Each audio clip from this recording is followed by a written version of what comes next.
Olá, pessoal, tudo bem com vocês? Tudo tranquilo? Espero que estejam bem, espero que vocês estejam protegidos, espero que vocês estejam aí com saúde, todos vocês. Eu sou o professor Carlos Merlin e é uma honra, um privilégio, uma alegria sempre ter vocês aqui comigo para a gente falar um pouquinho sobre filosofia, para a gente filosofar juntos, porque vocês sabem, quanto mais filosofamos, quanto mais profundamente pensamos, melhores seres humanos nos tornamos. Sejam todos bem-vindos e bem-vindas. Vamos então filosofar, vamos então fazer agora uma breve revisão de alguns temas e alguns elementos que vocês estudaram recentemente, pensaram e refletiram, tá bom? Vamos comigo então pensar um pouquinho filosoficamente sobre o tema da sustentabilidade e da tecnologia, né? Como que a tecnologia é um produto da ciência. Ok, então muito bem, nós refletimos que o ser humano ele é capaz de transformar o mundo, desde que surgiu no mundo, desde que o primeiro ser humano pegou lá uma pedra, poliu aquela pedra, ele já estava fazendo uma técnica, estava criando uma tecnologia e estava já alterando a aparência e muitas vezes a estrutura do mundo em que vive, ou do mundo em que vivia. Portanto, a tecnologia, primeiro, é uma reflexão que transforma algo pelo trabalho, criando uma técnica, mas isso vai evoluindo ao longo da história humana, até que a tecnologia ela se torna um produto não de uma necessidade pura e simples, prática, mas de uma ciência experimentável, refletida, pensada, patrocinada, produzida, transformada em consumo. Então, a relação da tecnologia, da técnica e da ciência foi se transformando ao longo da existência humana. Então, o aumento do poder de ação do ser humano sempre é concedido por uma técnica, por uma tecnologia.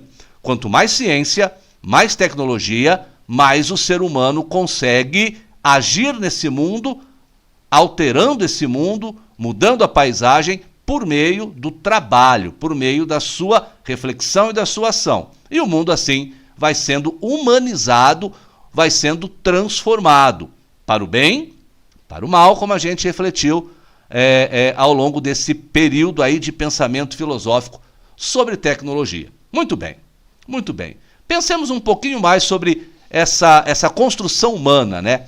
A técnica, a tecnologia. Vamos fazer um pensamento no sentido positivo desse termo. Não há dúvida que a tecnologia trouxe mais conforto. Não trouxe para você? Vamos imaginar como era o processo simples do dia a dia de lavar uma roupa há 100 anos, 200, 500. Ou vamos pensar o quão sofria alguém que precisava de um tratamento odontológico, ir ao dentista há 100 anos, há 200, há 500. Vamos pensar em alguém que precisava se comunicar com alguém numa distância muito grande há 10 anos, há 50, há 100. E assim a gente pode continuar refletindo. O que a tecnologia nos trouxe em termos de produtos, serviços, comunicação? Trouxe um grande conforto, não é verdade? Aumentou as possibilidades humanas, né? Agora falamos em tecnologia a laser, agora falamos em como é que chama mesmo? A impressora 3D, agora falamos em nanotecnologia. As possibilidades humanas vão aumentando, as possibilidades humanas vão ficando cada vez maiores, não é verdade? Podemos dizer que a tecnologia libertou o mundo? Será que libertou o ser humano? Será que tornou a vida melhor, a vida mais fácil, a vida mais tranquila? Será que o ser humano ficou, digamos assim, com um tempo ocioso, criativo, maior? Será que podemos dizer tudo isso da tecnologia? Olhando por um certo aspecto, parece realmente que devemos dar o braço a torcer, que a tecnologia melhorou muito a vida do ser humano, com mais conforto, possibilidades, libertando daquelas amarras de domínio do mundo sobre o ser humano, né? Que tinha que ficar na caverna, escondido das feras, sendo mais presa do que predador, depois a tecnologia do fogo, enfim, parece que temos que concordar, não é mesmo? Parece. Um filósofo chamado Francis Bacon, filósofo empirista, filósofo que defendia muito a ideia do ser humano agindo na natureza, usando o seu conhecimento para a ação e a transformação. Este filósofo, Francis Bacon, ele dizia algo que é muito diferente do que filósofos posteriores, como Adorno e Horkheimer, disseram sobre o mesmo tema, sobre a tecnologia e a capacidade do ser humano agir no mundo. Vamos lembrar que Francis Bacon vive num contexto da era industrial, não é? Vamos pensar que Francis Bacon está pensando ali como o ser humano está conseguindo transformar a realidade através da técnica, e vamos pensar que Adorno e Horkheimer já estão no momento posterior, refletindo sobre toda a tecnologia já criada e os seus efeitos. Ok, vamos pensar nisso, portanto, tendo em mente essa diferença de tempo em que viveram esses filósofos, né? Lembrando que aqui coloquei 2 filósofos que pensam dentro de uma mesma escola de pensamento, né? Então, vamos ver um pouquinho mais. Uma frase que resume, mas de maneira muito simplificante, evidente, o pensamento de Francis Bacon é: saber é poder. Quanto mais conhecimento eu tenho, mais poderoso eu fico, porque eu posso usar esse conhecimento numa técnica, numa tecnologia e alterar a realidade do mundo, aumentando o meu poder sobre essa realidade. Muito bem. O que mais que ele diz? Ele dá um destaque para o poder da técnica, né? Ou seja, a objetividade do pensamento em transformar uma realidade para que eu possa me libertar do domínio físico, do domínio da natureza, e possa colocar a natureza sob o meu domínio. Então, saber é poder, colocando o ser humano no controle da natureza.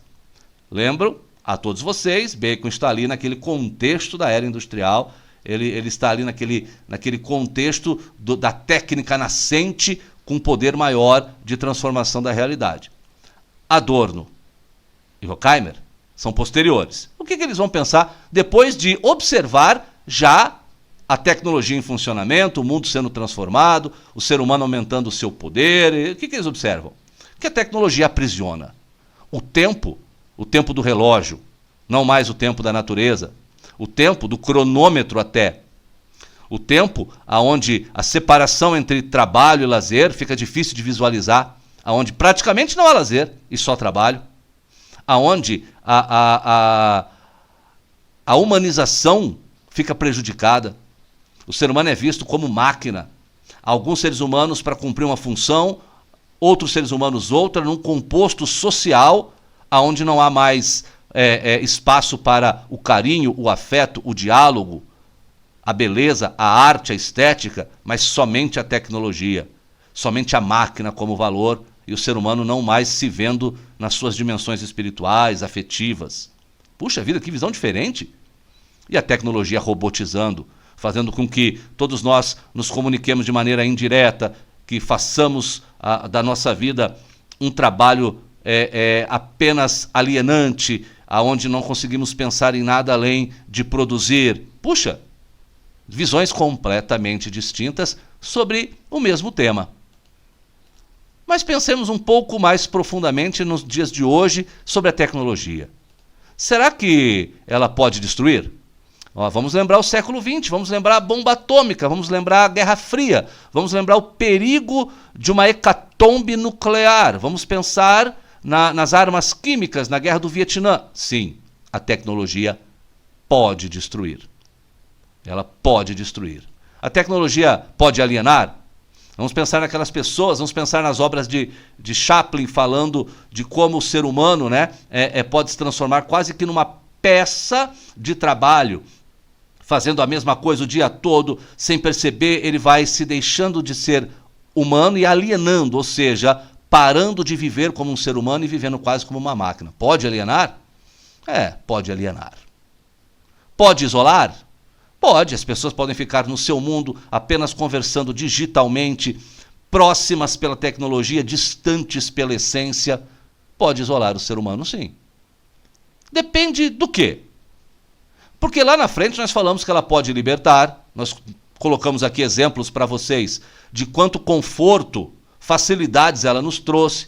Então, depende do que a tecnologia? Isolar ou libertar? Alienar ou integrar? Destruir ou salvar? Depende do quê?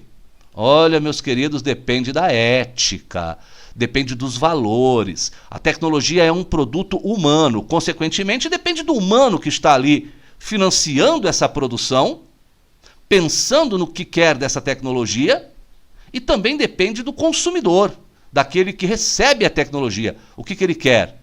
Humanizar, isolar, ele quer status por possuir aquela nova tecnologia, ou ele quer partilha, solidariedade?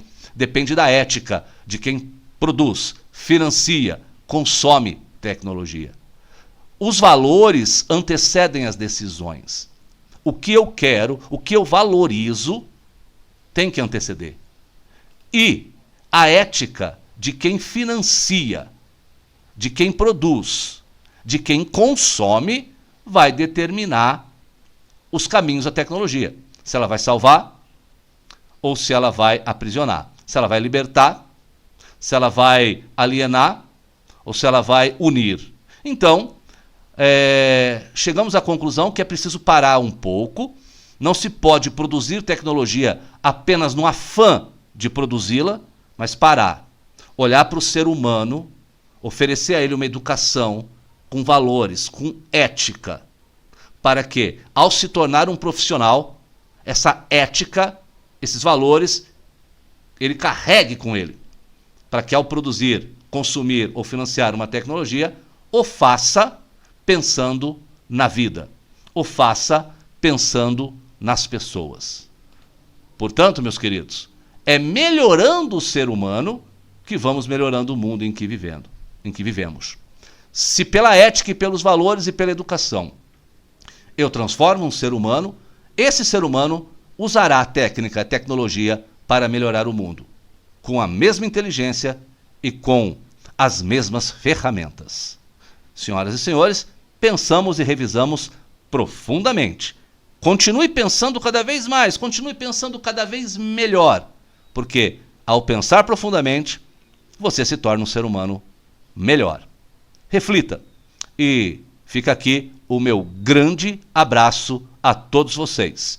Professor Merlin, agradecendo a presença de todos. Até a próxima. Tchau, tchau.